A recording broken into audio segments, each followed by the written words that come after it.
আল্লাহর হাবিব সাল্লাল্লাহু তাআলা আলাইহি ওয়া সাল্লাম পালন করেছেন কি না অনেকে জানতে চায়।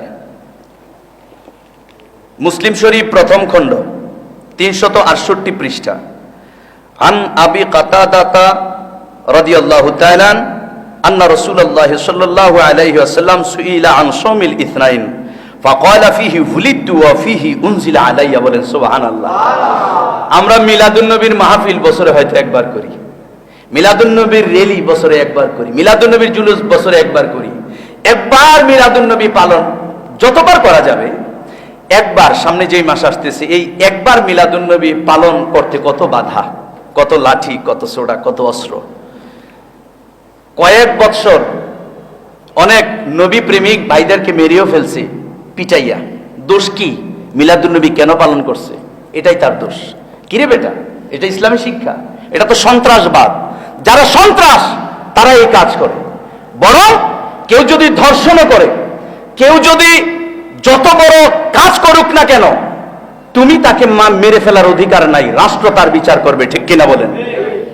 ইসলামী রাষ্ট্র হলে ইসলামী আইন তার বিচার করবে।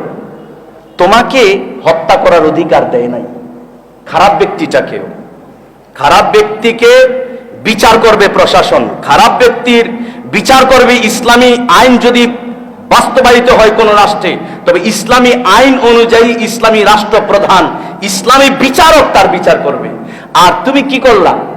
আশুগঞ্জের মধ্যে 4-5 বছর আগে একজন ভাই কেন মিলাদুন নবী করলো, মেরে ফেলছে। ব্রাহ্মণবাড়িয়াতে মেরে ফেলছে। কিরে ভাই, কিসের পরিচয় দাও তুমি? আমি তো দেখছি তোমার এই কর্মকাণ্ডের কারণেই মুসলমানদেরকে জঙ্গি অপবাদ দেয়।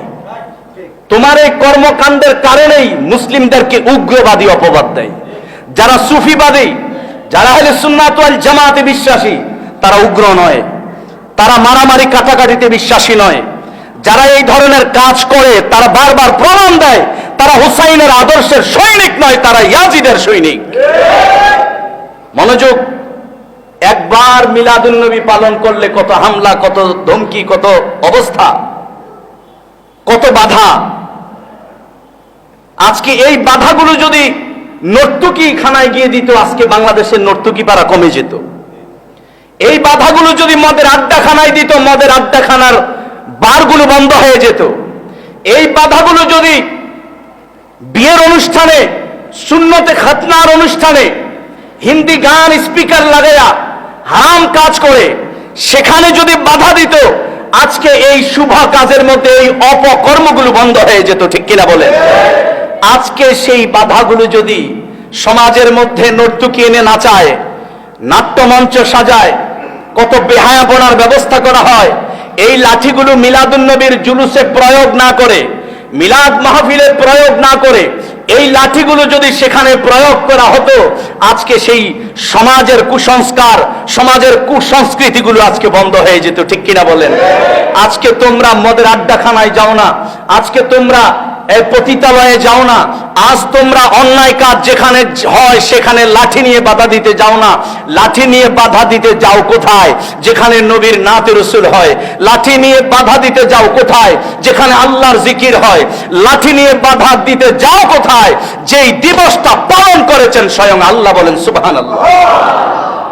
বৎসরে একবার পালন করলে এত বাধা।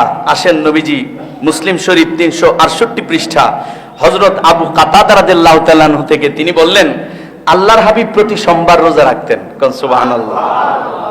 নবীজিকে জিজ্ঞেস করলো, সুইলা আন শাওমিল ইথনাইন, নবী গো আপনি প্রতি সোমবার রোজা রাখেন কেন?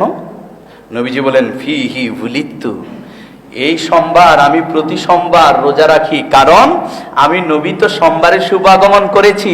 এই খুশিতে, এই আনন্দে শুকরিয়া স্বরূপ প্রতি সোমবার আমি মিলাদুন নবী পালন করি। আমার মিলাদ আমি নিজেই পালন করি।